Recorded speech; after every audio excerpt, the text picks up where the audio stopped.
أنفسنا ومن سيئات أعمالنا من يهد الله فلا مضل له ومن يضلل فلا هادي له أشهد أن لا إله إلا الله وأشهد أن محمدا عبده ورسوله لا نبي ولا رسول بعده. Alhamdulillah, puji syukur kita panjatkan kehadirat Allah Subhanahu wa Ta'ala. Dengan berbagai limpahan nikmatnya kita bisa sholat subuh berjamaah pagi hari ini, dan insya Allah akan kita lanjutkan dengan kajian subuh rutin hari ini. Insya Allah kajian subuh kita hari ini akan dibawakan oleh Ustaz Arsyad Sa'ad. Alhamdulillah dia bisa hadir. Terima kasih atas hadirnya. Yang tak lupa juga kami hormati Ustaz Dr. Nus Haji Salim sebagai Ketua DKM beserta pengurus, Bapak Ibu jamaah Masjid Al-Barakah yang dirahmati oleh Allah Subhanahu wa Ta'ala. Salawat dan salam senantiasa kita sampaikan kepada junjungan kita Nabi besar Muhammad sallallahu alaihi wasallam, kepada keluarganya, sahabatnya, insyaallah kepada kita semua yang tak menjalani sunnah-sunnah beliau. Pagi hari ini kajian kita akan bertemakan tentang kekuatan iman. Kalau berbicara tentang kekuatan berarti ada lemah, ada kuat. Bagaimana kita mengukur kekuatan iman tersebut? Apakah kita ini yang sholat subuh berjamaah hari ini, bagaimana kita mengukur kekuatan iman kita? Apa yang menyebabkan iman itu naik atau turun? Baiklah, tanpa panjang kalam, mari kita mulai kajian subuh hari ini dengan bersama-sama mengucap lafaz basmalah. Bismillahirrahmanirrahim. Pada Ustaz Arsyad Sa'ad kami persilakan. Jazakallah.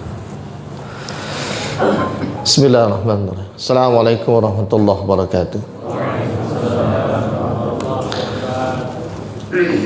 Innal hamdalillah nahmaduhu wa nasta'inuhu wa nastaghfiruh wa na'udzu billahi min syururi anfusina min sayyiati a'malina may yahdihillahu fala mudilla lahu wa may yudlilhu fala hadiya lahu. Asyhadu an la ilaha illallah wahdahu la syarika lahu wa asyhadu anna Muhammadan 'abduhu wa rasuluhu ballagha risalah wa 'addal amanah wa nasahal ummah. Allahumma salli wa sallim wa barik ala nabiyyina Muhammadin wa ala alihi wa ashabihi wa junudihi wa ansarihi wa man da'a bi da'watihi wa man sana bi sunnatihi ila yaumiddin, amma ba'd. Alhamdulillah, segala puji dan puja bagi Allah, sallallahu alaihi wasallam bagi Rasulullah Muhammad sallallahu alaihi wasallam, Nabi, pemimpin dan teladan kita, dan tak lupa kita sampaikan salam untuk keluarganya, sahabatnya, para tabi'in, para tabi'ut tabi'in, dan kaum muslimin seluruhnya yang tetap istiqamah hingga hari kiamat nanti, dan mudah-mudahan Allah jadikan kita satu di antaranya. Amin ya Allah ya Rabbal alamin. Dan selalu berharap kepada Allah Subhanahu wa Ta'ala, semoga sebagaimana Allah mengumpulkan kita di tempat ini, kelak Allah juga akan mengumpulkan kita di dalam surganya nanti. Amin ya Allah Rabbal alamin. Dan sebagaimana janji Rasulullah sallallahu alaihi wasallam di dalam hadis sahihnya, dalam hadis riwayat Tirmizi disebutkan, man salaka tariqa yaltamisu fihi ilman sahalallahu lahu tariqan ilal jannah. Barang siapa yang melangkahkan kakinya menempuh satu jalan untuk mendatangi ilmu, maka Allah akan mudahkan baginya jalan-jalan yang menuju surga. Dan jazakallahu khairan Pak Haji. Dan mudah-mudahan kita niatkan hadirnya, duduknya kita di tempat ini dalam rangka mendatangi ilmu, sehingga apa yang dijanjikan Rasulullah di dalam hadis tersebut berlaku untuk kita. Amin ya Allah rabbal alamin. Jamaah sekalian, yang pertama dan yang pertama ingin saya sampaikan, taqabbalallahu minna wa minkum, taqabbal ya karim, kullu am wa antum khair. Ja'alanallahu wa iyyakum minal a'idin wal fa'izin. Semoga Allah menerima semua amal-amal kita, khususnya selama Ramadan, puasa kita, sholat kita, tarawih kita, sahur kita, buka kita, dan semua amalan-amalan kita. Dan Allah kelak mudah-mudahan akan membalasnya dengan ampunannya dan memberikan rahmatnya untuk kita, insyaallah. Amin ya Allah rabbal alamin. dan mudah-mudahan kita termasuk di antara hamba-hambanya yang ya sering disebut menjadi pemenang ya, pemenang yang sesungguhnya, bukan hanya menang sebagai status ya, tapi menang yang hakiki. Dan di antara kemenangan itu adalah kita mengalami peningkatan sebagai seorang hamba. Bapak Ibu sekalian yang dimuliakan Allah, dan juga saya ucapkan mohon maaf lahir batin atas segala salah dan khilaf dari saya, baik dalam bentuk perbuatan ataupun kata-kata selama berinteraksi dengan Bapak dan Ibu sekalian. Hari ini tadi tema yang disebutkan tentang kekuatan iman.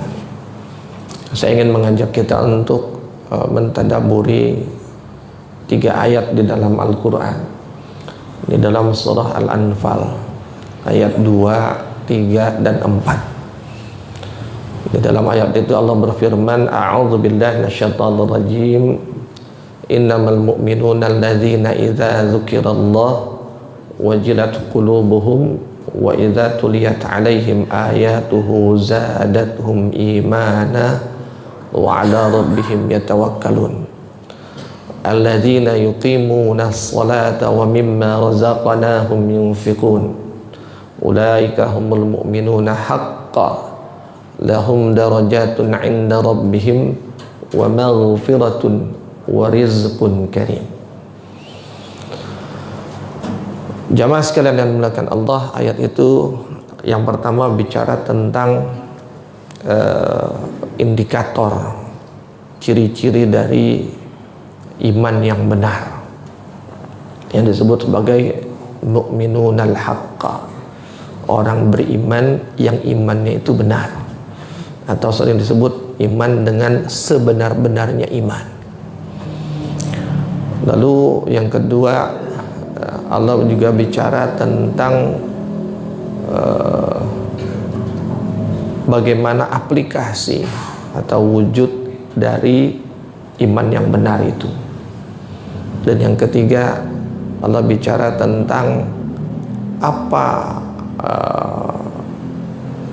manfaat atau apa efek dari iman yang benar itu. Kita mulai dari ayat yang kedua.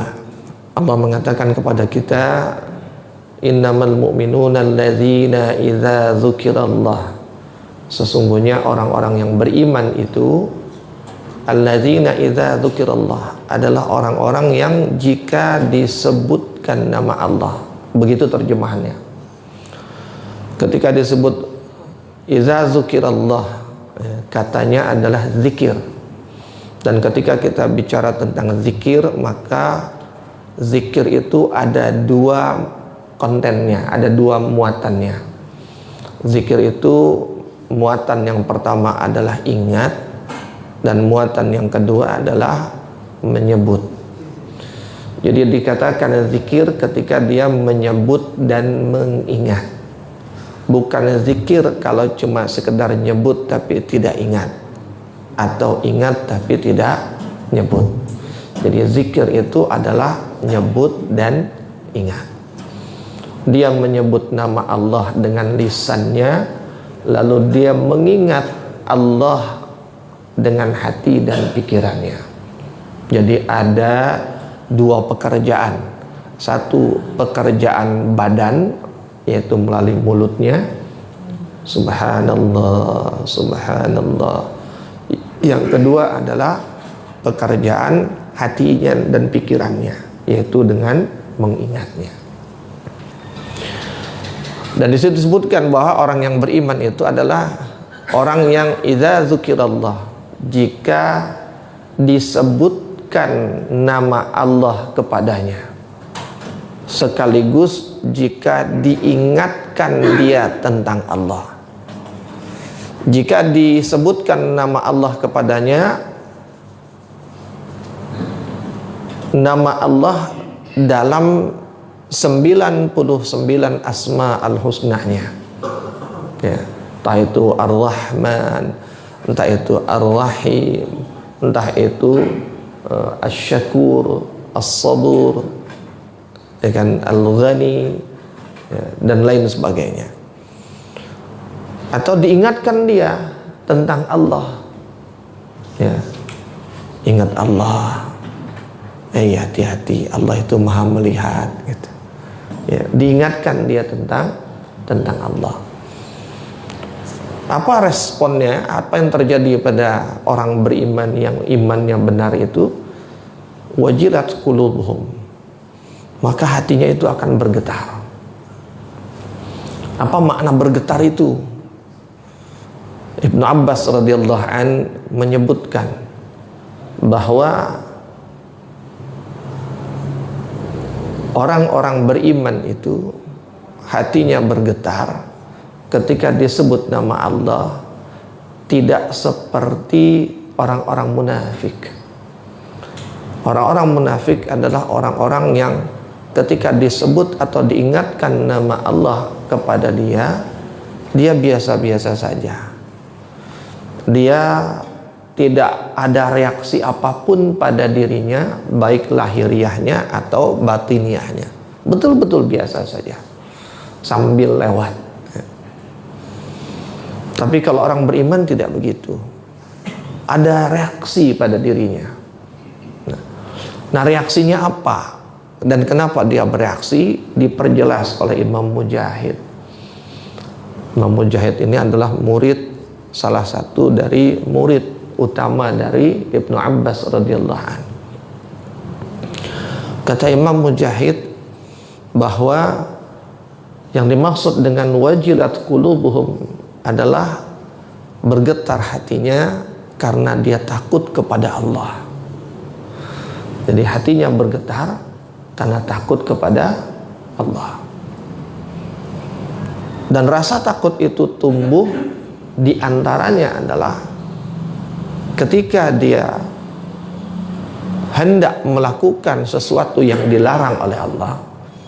Jadi dia sudah ada di tepi dari berbuat maksiat. Belum berbuat maksiat, tapi sudah berkehendak, sudah ada keinginan, sudah nyaris tergelincir.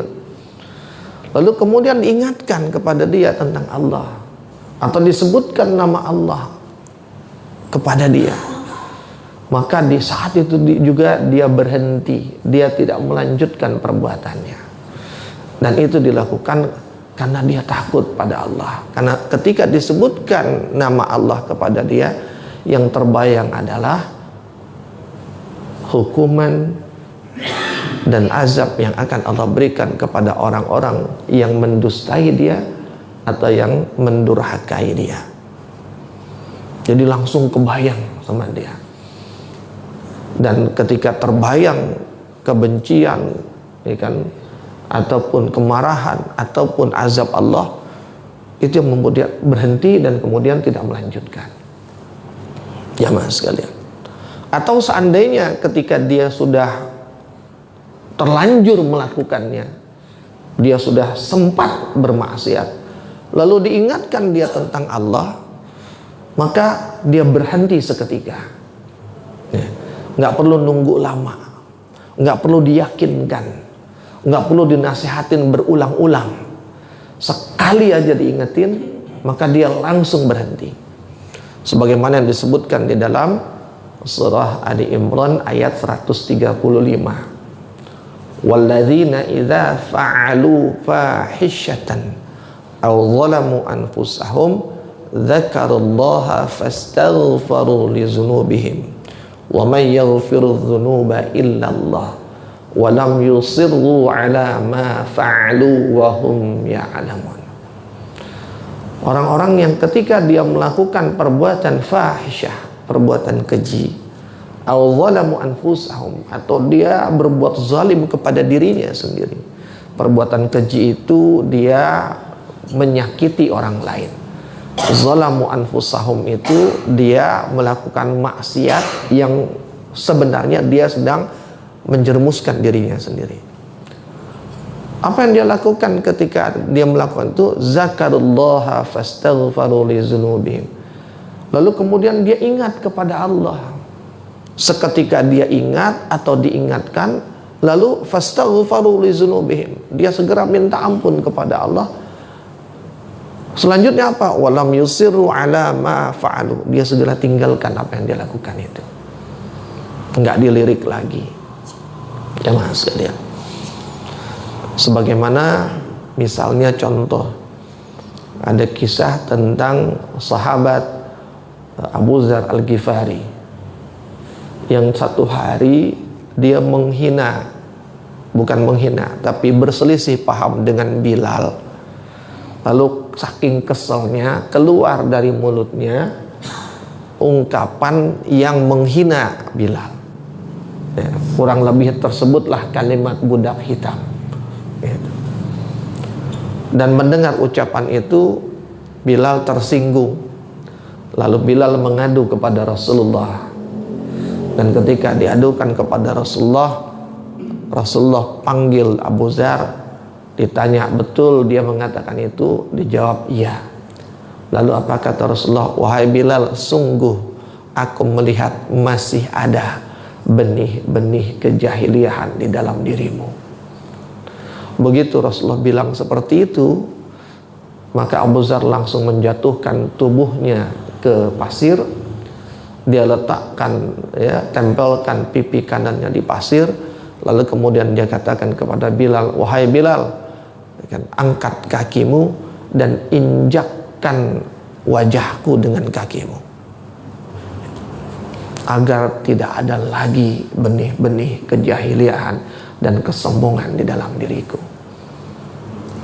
Jemaah sekalian dan mulakan Allah, itu orang kalau beriman dia melakukan sesuatu yang jelek banget, yang buruk, apalagi sampai ditegur sama Rasulullah karena menghina, ya, maka dia menghukum dirinya sampai sedemikian rupa. Beda dengan kita, ya, bahkan kita kadang menghina habis orang nggak ngerasa menghina, atau bahkan ngerasa emang pantas dihina dia, gitu. Ya, Bapak Ibu sekalian yang dimuliakan Allah Subhanahu Wa Taala. Dan ditambahkan oleh Ummu Darda. Ummu Darda ini salah seorang sahabiah, istri dari Abu Darda. Abu Darda ini adalah salah satu guru dari kaum muslimin di masa itu. Jadi kalau ada yang baru masuk Islam, maka Abu Darda salah satu yang mengajarnya. Apa kata Ummu Darda? Yang dimaksud dengan al-wajal fil qalbi, ya, al-wajal fil qalbi itu maknanya adalah wajilat qulubuhum, ya, wajal fil qalbi, getaran di dalam hati itu. Yang dimaksud adalah, ya, kata beliau, getaran yang rasanya seperti ketika kita ada bisul di tubuh kita, ya, bukan luka, ya. Apa bedanya luka dengan bisul, Bapak sekalian?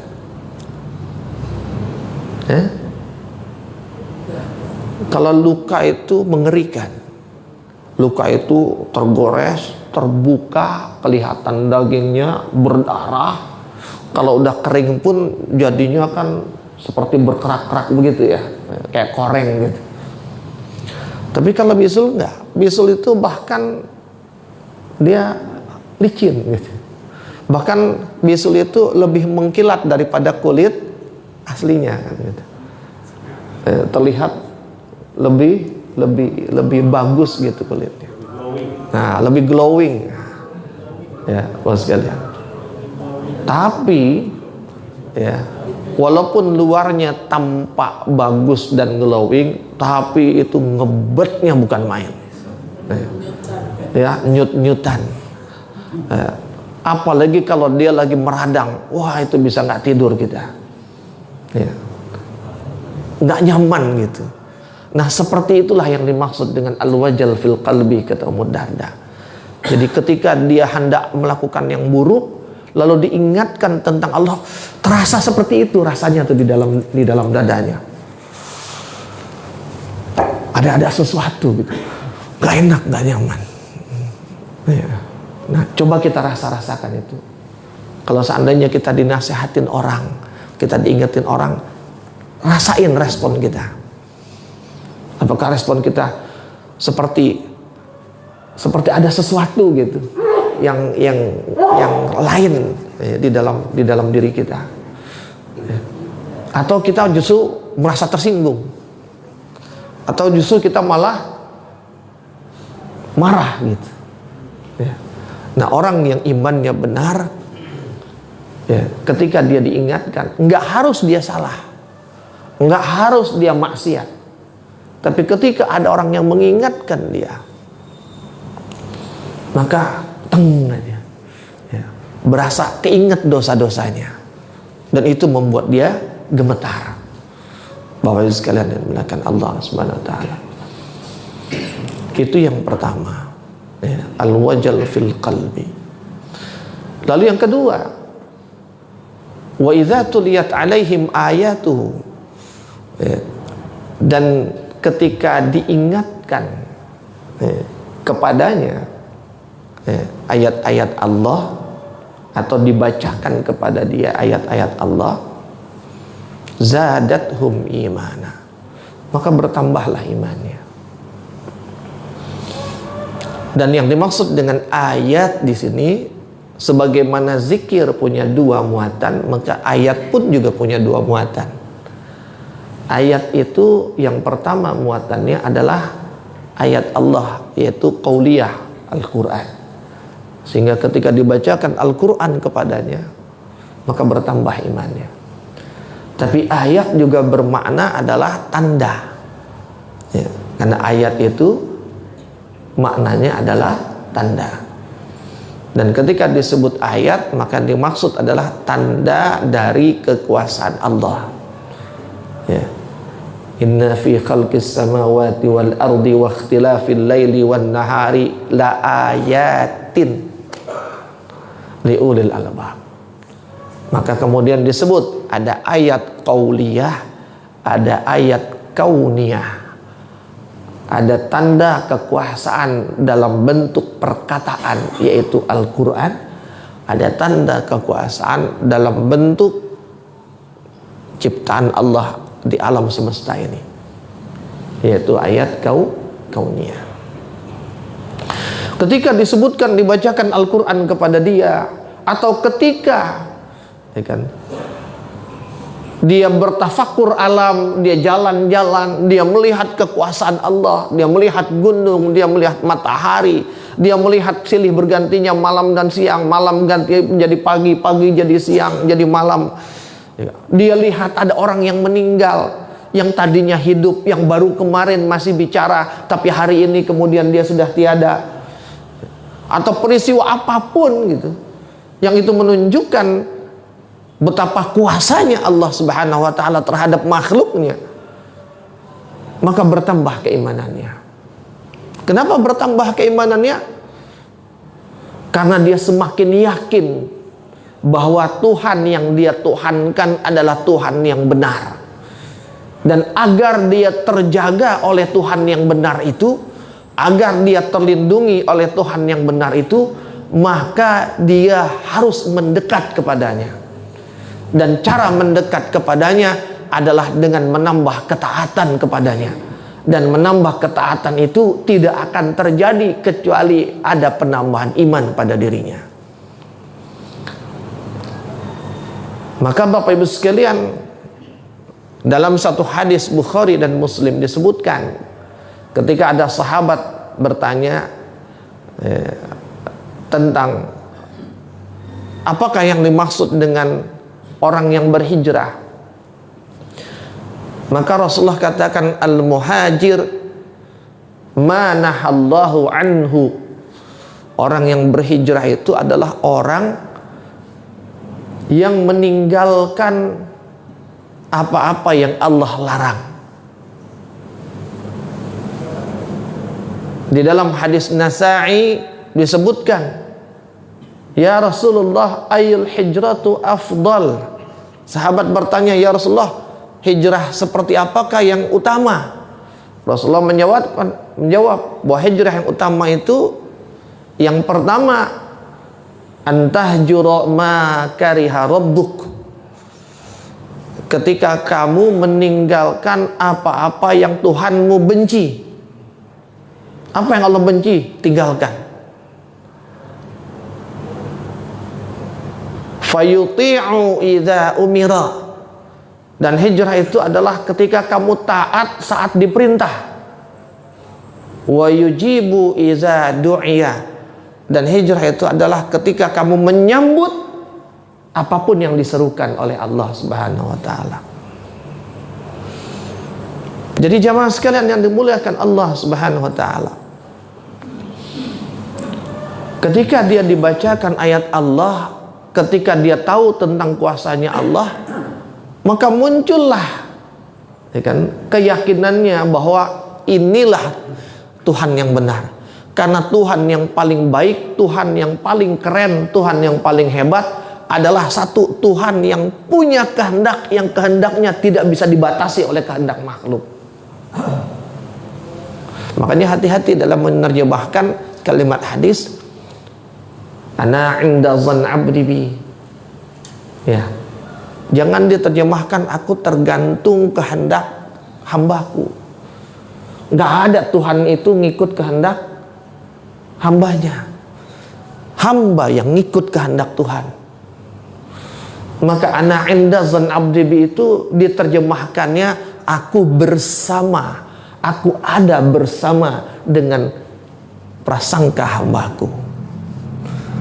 Bukan Allah ngikut gimana prasangka hambanya, tapi Allah ada bersama dengan prasangka hambanya. Itu maknanya. Artinya apa? Ketika Allah memberikan apapun kepada seorang hamba, bagaimana respon hamba itu terhadap apa yang diberikan? Ya sudah, dia akan merasakan itu. Sekalipun Allah memberikan nikmat kepada dia, tapi dia nggak ngerasa itu nikmat, maka ya sudah, dia akan merasakan itu sebagai bukan nikmat. Itu makna hadis itu. Ketika Allah memberikan ujian kepada dia, nggak enak, tapi itu sebenarnya berdampak baik kepada dia, tapi dia merasakan nggak enak, wah ini nggak bagus, ini membuat saya celaka. Ya sudah, dia akan merasakan itu. Walaupun sebenarnya Allah sedang memberikan kebaikan untuk dia. Dan bahkan Imam An-Nawawi mengatakan bahwa makna hadis itu adalah agar kita berhusnuzan kepada Allah, jangan bersuzan. Semakin yang namanya Tuhan itu semakin besar kehendaknya, maka dialah Tuhan yang paling hebat. Semakin Tuhan itu memiliki kekuasaan yang tidak bisa ditandingi, semakin Tuhan itu mengatur dan tidak bisa diatur, maka itulah Tuhan yang paling benar. Sehingga ketika seorang hamba itu mengetahui betapa Allah ini punya kuasa, yang kuasanya itu luar biasa, tidak ada yang bisa menandingi, bahkan ilmu pun tunduk kepada dia gitu. Banyak orang-orang yang tunduk dengan ilmu pengetahuan. Karena apa? Karena ilmu pengetahuan dianggap itulah yang paling benar. Sehingga ketika ada sesuatu yang nggak sesuai dengan ilmu pengetahuan, maka ditolak. Padahal ilmu pengetahuan pun tunduk kepada Allah. Sebagaimana tunduknya api dengan perintah Allah saat dia tidak membakar Ibrahim. Sebagaimana air tunduk kepada Allah, padahal seharusnya dia tidak bisa terbelah seperti benda yang solid gitu. Dalam peristiwa dibelahnya lautan oleh, sebagaimana tunduknya ilmu pengetahuan ketika Isa menghidupkan orang yang sudah mati. Jamaah sekalian yang dimuliakan Allah, banyak anomali-anomali di dalam ilmu pengetahuan yang tidak terjelaskan, tapi itu terjadi semata-mata karena ilmu itu pun tunduk kepada Allah.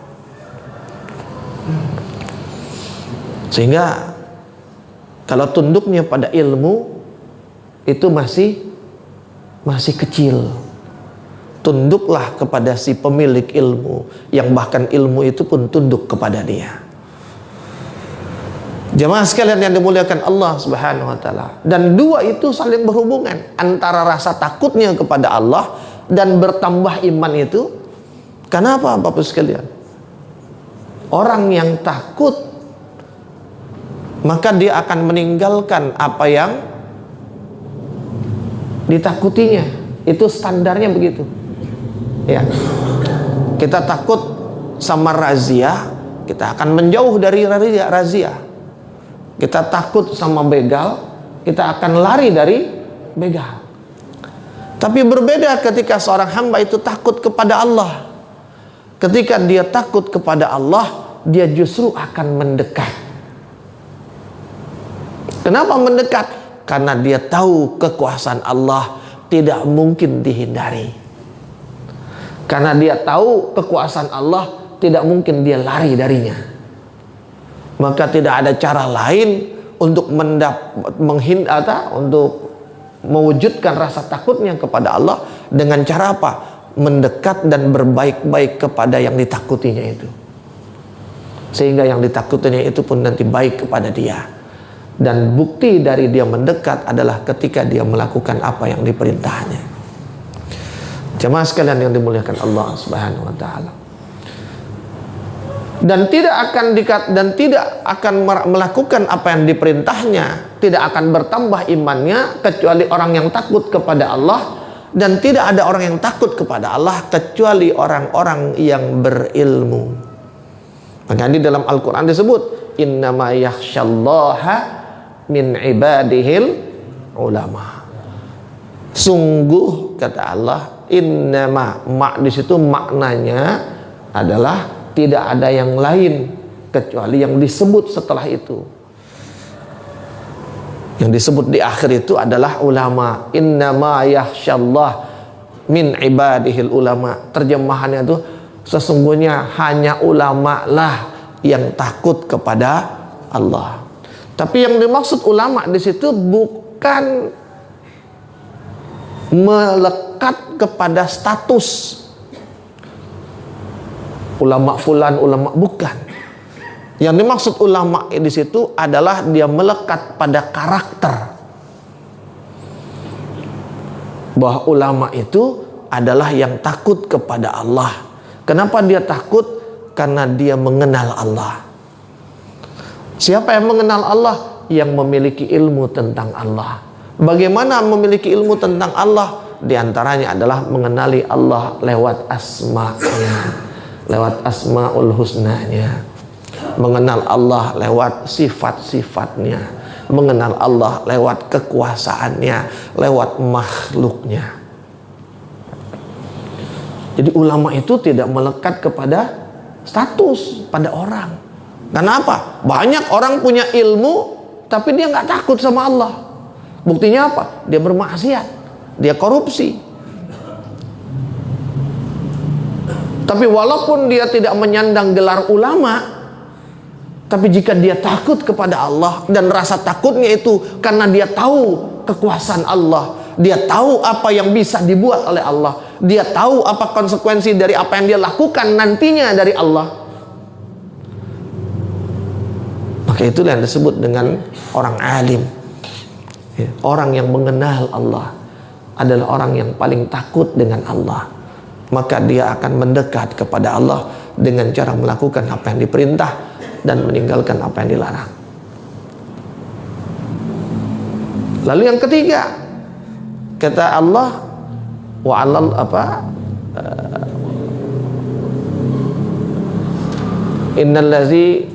innamal mu'minuna allazina idza dzukirallahu wajilat qulubuhum wa idza tuliyat alaihim ayatu zadatuhum imana wa ala rabbihim yatawakkalun. Dan kepada Allah lah dia bertawakal.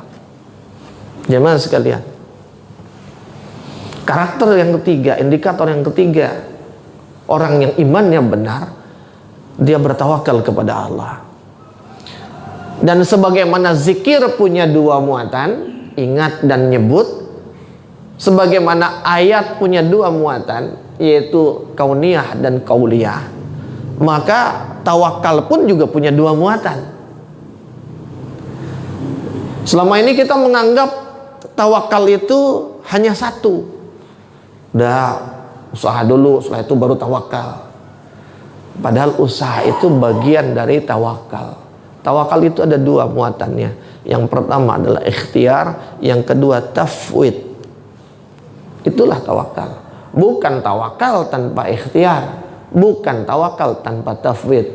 Ikhtiar doang tapi nggak tafwid, bukan tawakal. Tafwid doang tapi tidak ikhtiar, bukan tawakal. Tawakal adalah orang yang ikhtiar dan tafwid. Apa itu ikhtiar? Ikhtiar itu usaha. Dan kata kunci usaha itu adalah maksimal. Dalam bahasa lain ihsan. Maka Allah sebut di surat Al-Mulk, allazi khalaqal mauta wal hayata liyabluwakum ayyukum ahsanu amala. Ikhtiar itu harus maksimal, dan maksimal itu maknanya adalah ihsan. Tafwid itu apa? Tafwid itu artinya pasrah, berserah diri. Dan kalau berserah diri atau pasrah, kata kuncinya adalah sempurna, bukan maksimal. Jangan dibalik. Kalau pasrah sama Allah itu harus sempurna, total. Apa yang dipasrahkan? Ikhtiar kita. Jangan malah kebanyakan orang dia berikhtiar kemudian dia pasrah dengan ikhtiarnya. Udahlah ya, kita ikhtiar aja, nanti ya akan tergantung pada usaha kita. Sehingga kemudian lahirlah kalimat usaha tidak akan mengkhianati hasil.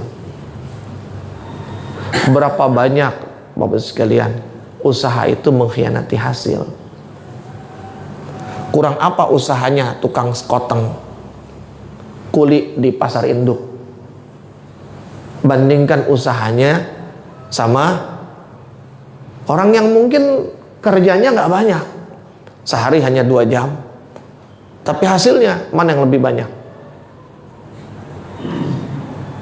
Bapak sekalian, ada orang yang hanya duduk-duduk, uncang-uncang kaki aja di rumah, tapi duit ngalir buat dia. Iya, Bapak sekalian.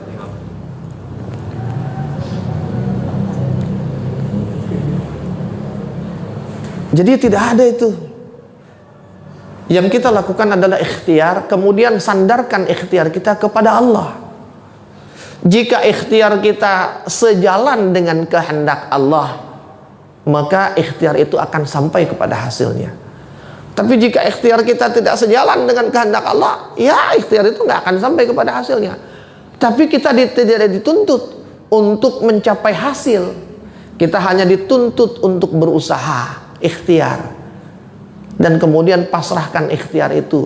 Yang akan dinilai dari kita adalah ikhtiar kita dan kepasrahan kita kepada Allah, bukan hasil. Kita tidak disuruh menentukan hasil, kita tidak disuruh mencapai hasil, karena hasil itu milik Allah dan usaha itu milik kita. Orang yang memastikan hasil, orang yang menentukan hasil bahwa harus begini, seakan-akan dia sedang merampas apa yang menjadi haknya Allah. Bapak sekalian dimuliakan Allah. Maka tugas kita berusaha saja, kemudian pasrahkan usaha itu kepada Allah. Di antara bukti dia pasrah, dia tafwid, memasrahkan ikhtiarnya kepada Allah adalah apa? Ketika ternyata ikhtiarnya nggak seperti yang diharapkan, ya sudah. Kenapa? Ya Allah maunya begitu. Tapi kan Bapak udah usaha, nggak ada yang sia-sia. Semua yang saya buat sudah dibalas sama Allah. Apa yang saya lakukan itu ada nilainya. Entah nilainya itu nanti akan ditunjukkan kepada saya di dunia ini, atau justru akan ditunjukkan di akhirat nanti. Maka Allah katakan, wa qul i'malu fasayarallahu amalakum wa rasuluhu wal mu'minun wa saturadduna ila alimil ghaibi wasyahadah fayunabbiukum bima kuntum ta'malun. Kata Allah, bekerjalah kalian, berbuatlah kalian. Fasayarallahu amalakum wa rasuluhu wal mu'minun. Maka apa yang kamu kerjakan itu akan disaksikan oleh Allah, akan disaksikan oleh Rasulnya, dan akan disaksikan oleh orang-orang yang beriman. Wasaturadduna ila alimil ghaibi wasyahadah. Dan apa yang kamu kerjakan itu akan kembali kepada Allah, baik yang kamu kerjakan terang-terangan ataupun yang kamu kerjakan secara rahasia. Fayunabbiukum bima kuntum ta'malun. Maka Allah akan kabarkan kepadamu, Allah akan beritahukan kepadamu apa-apa yang kamu lakukan itu. Jadi hasil itu Allah yang akan kasih tahu, bukan kita yang mastiin. Tugas kita berusaha, lalu kembalikan kepada Allah usaha itu. Jika sesuai ya Allah, alhamdulillah. Jika tidak, Engkau yang maha kuasa. Ya, Bapak sekalian menekan Allah. Maka Bilal itu ketika dia melamar seorang gadis, dibilang, pede bener ente mau ngelamar, gitu. Ya istilahnya Bilal hitam gitu ya. Kalau bahasa kita jelek gitu. Yang mau dilamar ceweknya cakep. Yakin ente diterima? Apa kata Bilal? Kalau diterima alhamdulillah. Kalau nggak diterima Allahu Akbar. Iya kan? Kalau nggak terima ya Allah Maha Besar gitu. Nggak penting terima nggak terima, yang penting usaha. Bapak sekalian. Dan kemudian sandarkan kepada Allah. Jadi atau enggak usaha itu, tetap Allah itu Maha Besar.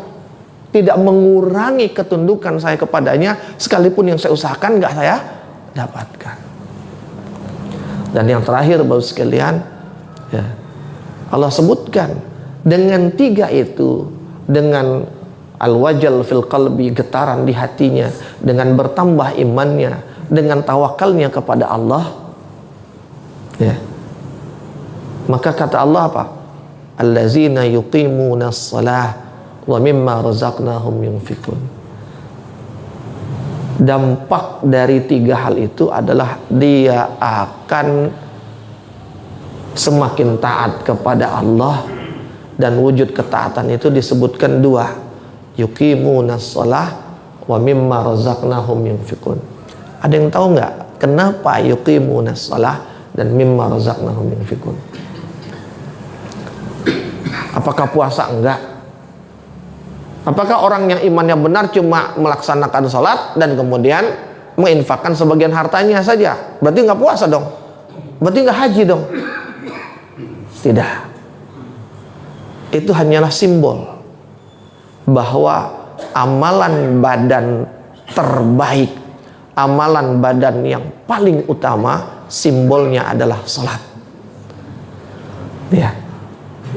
Tidak mungkin orang yang sholat dia tidak melakukan amalan badan yang lain. Jadi disebut sholat itu menjadi perwakilan dari amalan badan, karena amalan badan yang paling utama adalah sholat. Dan infak itu adalah amalan harta.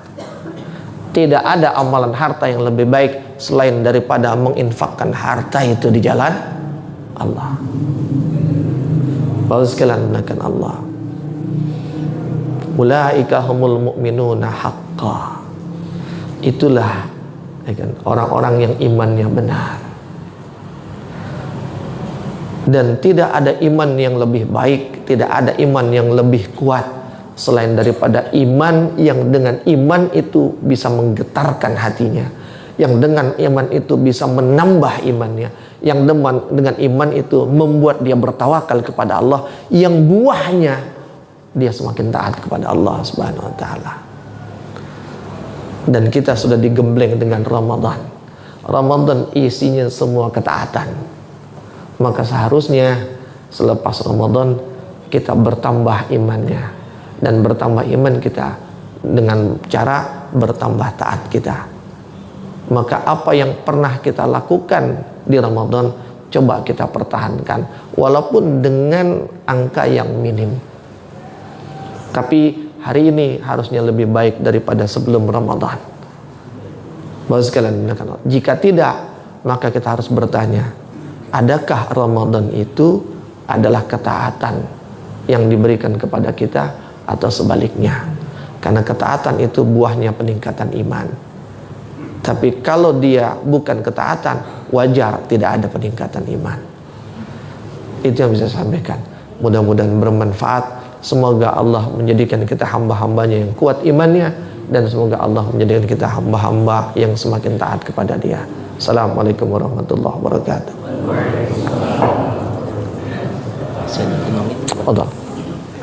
Masih ada waktu kurang lebih 4 menit. Dan mungkin ada pertanyaan Bapak.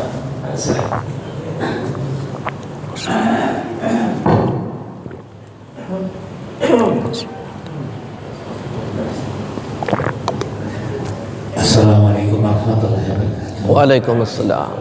Afwan Ustaz, ini ada pertanyaan. Saya untuk Al-Fatihah, jadi sholat tapi masih belum mendapat inna sholata tanha 'anil fahsya'i wal munkar.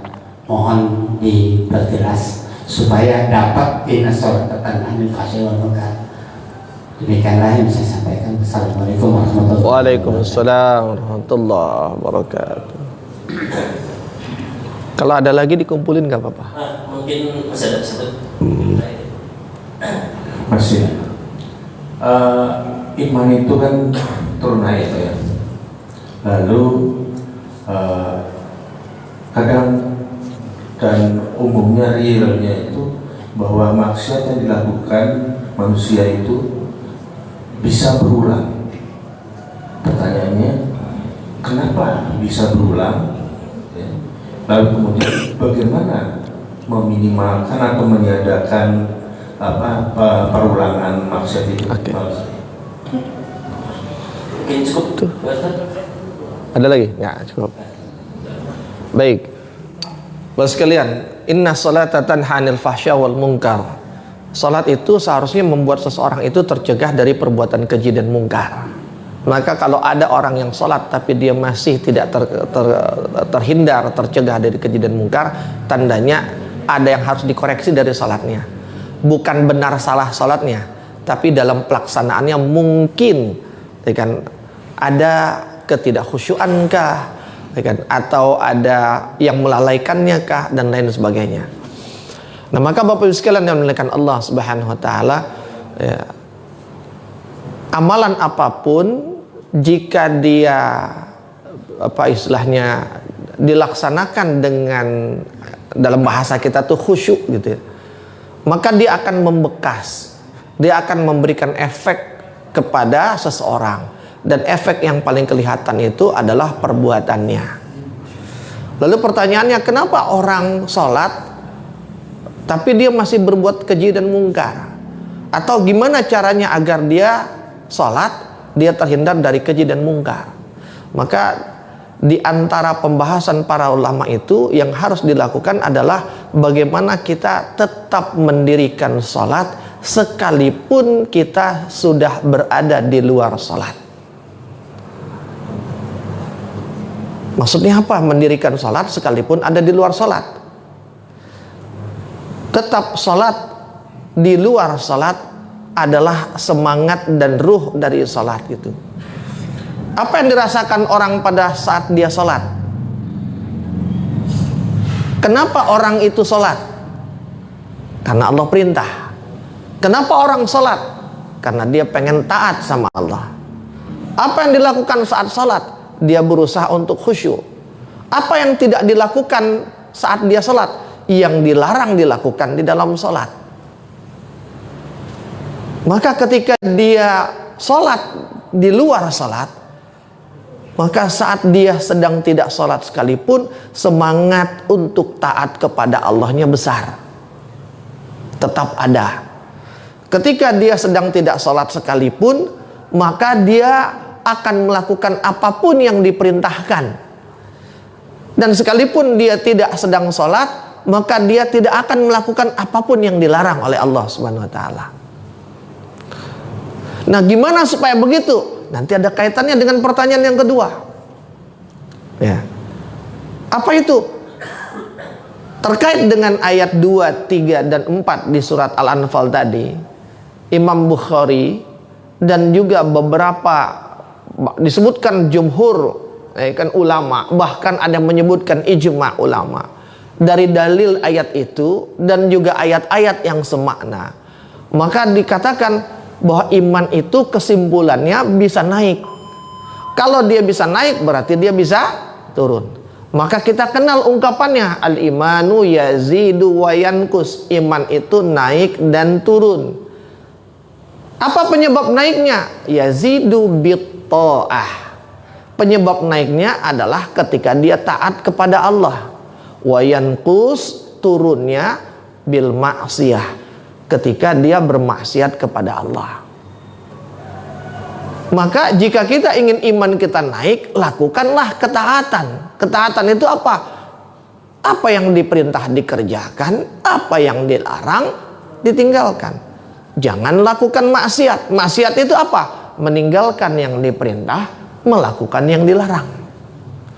Jadi yang namanya taat itu bukan hanya salat, sebagaimana yang namanya maksiat itu bukan hanya mencuri. Termasuk bagian taat adalah ketika tidak mencuri, termasuk bagian dari maksiat adalah ketika tidak salat. Orang sering menganggap maksiat itu ya mencuri, berbohong, mengambil hak orang lain, menipu, melanggar aturan, itu maksiat. Oh kan aturannya bukan aturan Allah Ustaz, aturannya kan aturan masyarakat aja, aturan hukum. Al-hadat al-muhakamat. Adat itu bisa menjadi hukum. Apalagi ada kaidah usul fikih. Apa kaidahnya? As-sabitu bil urfi kas-sabiti bin nasi. Apa yang diteguhkan, dikuatkan oleh tradisi, seakan-akan dia dikuatkan oleh nas, oleh syariat. Maka jika ada tradisi yang baik, yang jika dilanggar itu memberikan efek buruk kepada masyarakat, maka dia seakan-akan sedang melanggar syariat. Gitu. Bapak sekalian yang dimuliakan Allah Subhanahu wa taala. Maka ketika kita bermaksiat bukan hanya kita melanggar aturan. Ketika kita melanggar aturan hukum, yang ketika melanggar aturan hukum itu memberikan efek keburukan bagi orang lain, maka kita sedang berbuat zalim. Dan itu berdosa. Kita melanggar sesuatu yang bisa menimbulkan bahaya. Contoh paling gampang, lampu merah kita terabas. Nerabas lampu merah ada efeknya enggak? Ada, membahayakan orang lain. Kita bawa motor, lampu remnya, lampu belakangnya mati. Ada efeknya enggak? Ada. Ketika lagi kencang kita ngerem, enggak ada tanda, orang di belakang kita bisa nabrak kita. Bapak sekalian menekan Allah. Dan ketika kita nabrak orang, kita mencelakai orang, kita berbuat zalim kepada dia atas dasar kelalaian kita. Nah, Bapak sekalian menekan, dan itu keburukan. Keburukan pada manusia itu lebih sulit untuk mendapatkan ampunan ketimbang kita melakukannya kepada Allah. Kenapa? Karena Allah Maha Pemaaf, Allah Maha Pengampun, manusia tidak. Nah, maka Bapak sekalian yang dimuliakan Allah, iman itu naik dan turun. Orang itu melakukan kesalahan pasti, dan boleh jadi tadi dibilang bisa berulang. Bagaimana supaya dia tidak berulang? Bapak sekalian, Ibnu Qayyim al-Jauziyah, sedikit lagi ya. Ibnu Qayyim al-Jauziyah mengatakan, meninggalkan apa yang diperintah Allah konsekuensinya lebih berat daripada melakukan apa yang dilarang oleh Allah. Saya sebut pelan-pelan. Meninggalkan apa yang diperintah Allah konsekuensinya lebih berat, lebih besar daripada melakukan apa yang dilarang Allah. Paham nggak? Dua-duanya maksiat, Pak. Meninggalkan apa yang Allah perintah itu maksiat. Melakukan apa yang dilarang Allah itu maksiat. Tapi dari dua maksiat itu, yang konsekuensinya paling besar adalah ketika melakukan apa yang dilarang. Meninggalkan apa yang diperintah, bukan melakukan yang dilarang. Mencuri itu dosa, konsekuensinya berat. Tapi lebih berat kalau nggak sholat. Karena sholat diperintah. Meninggalkan yang diperintah lebih berat konsekuensinya daripada melakukan yang dilarang. Mencuri dilarang. Kenapa begitu? Kata Ibnu Qayyim, karena orang yang meninggal, yang melakukan apa yang dilarang, pada saat dia melakukan yang dilarang itu, dia sedang kehilangan akalnya. Kehilangan akalnya. Kenapa kehilangan akalnya? Karena akalnya sedang ditutupi. Siapa yang menutupi akalnya? Syaitan. Dengan apa? Waswasah. dengan bisikan-bisikannya. Bisikan setan itu muslihat, menutupi akal kita, sehingga berpikir kita jadi aneh. Kalau orang akalnya tidak ditutupi, tidak dikelabui oleh setan, akal itu akan menuntun orang pada kebaikan. Akal itu tidak mungkin menuntun orang pada keburukan. Akal itu pasti akan menuntun orang pada kebaikan. Maka ketika orang tidak melakukan kebaikan, akalnya sedang dimuslihati. Siapa yang memuslihati? Setan. Dan setan hanya merasa cukup ketika dia bisa memuslihati, lalu orang itu melakukan yang dilarang, selesai. Setelah selesai, setan akan pergi. Dia akan tidak menutupi lagi akal manusia. Dan ketika setan pergi, akalnya kembali berfungsi, maka akalnya akan menuntun dia lagi kepada kebaikan. Barusan saya ngapain? Kok bisa saya begini? Itulah yang disebut dengan khilaf. Khilaf itu ketika muslihat setan menutupi fungsi akal dia, maka dia terjerumus melakukan yang buruk. Tapi begitu setannya pergi, muslihatnya hilang, maka dia kembali astagfirullahaladzim. Maka dosa khilaf mudah diistighfari. Kenapa? Penyebabnya dari luar. Setan. Ngusir setan gampang. Minimal dengan a'udzubillahi minasyaitonir rajim. Sekalian. Tapi ketika seseorang meninggalkan apa yang diperintah oleh Allah, dia bukan kehilangan akalnya, Pak. Tapi dia sedang kehilangan cintanya. Cintanya kepada siapa? Kepada Allah. Karena hanya orang yang mencintai yang melakukan apa yang disuruh oleh yang dicintainya. Betul gak? Kita kan diperintahkan mencintai Allah kan? Betul gak? Mahabbatullah. Maka atas dasar cinta itulah kita melakukan apa yang Allah perintah. Kayak bapak-bapak, ibu nyuruh apa juga dikerjain kan? Karena apa dikerjain? Takut. Takut itu bagian dari cinta, Pak. Ya, cinta itu besar rumahnya. Salah satu di antara